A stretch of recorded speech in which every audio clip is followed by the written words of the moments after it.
നമുക്ക് കൊല്ലത്തൊരു കല്യാണം കൂടാൻ പോയാലോ?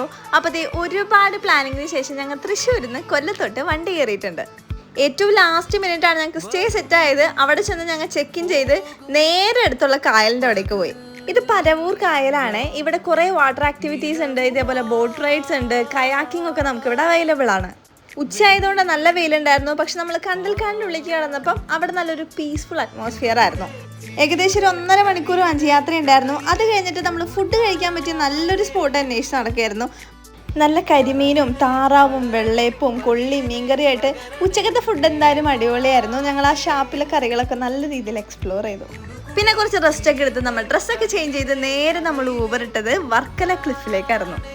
ഹാൻഡ് മെയ്ഡ് ആയിട്ടുള്ള കുറേ എസ്തെറ്റിക് ആയിട്ടുള്ള സാധനങ്ങൾ, ബീച്ച് ഡ്രസ്സുകൾ, ക്രോഷ്യ ഡ്രസ്സുകൾ, കുറേ ബ്യൂട്ടിഫുൾ ആയിട്ടുള്ള എസ്തെറ്റിക് കഫേ, അതേപോലെ തന്നെ ആർട്സ് ഒക്കെ ഇഷ്ടപ്പെടുന്ന, ക്രാഫ്റ്റ് ഒക്കെ ഇഷ്ടപ്പെടുന്നവർക്ക് പർച്ചേസ് ചെയ്യാൻ പറ്റിയ ഒരു ഷോപ്പിംഗ് സ്പോട്ടാണ് വേണമെങ്കിൽ വർക്കല ക്ലിഫ് എന്ന് പറയാം.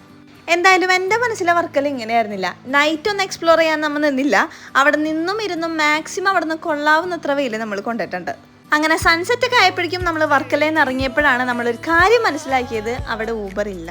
അങ്ങനെ നമ്മൾ ലിറ്ററലി പെരുവഴിയിൽ കുറച്ച് നേരം നിന്നെങ്കിലും എങ്ങനെയൊക്കെയോ 2-3 ബസ്സൊക്കെ കയറി നമ്മൾ കല്യാണ ചെക്കൻ്റെ കല്യാണ വീട്ടിലെത്തി. അപ്പോൾ അടുത്ത വ്ളോഗിൽ കല്യാണ വിശേഷങ്ങൾ വരുന്നുണ്ടേ. Bye guys.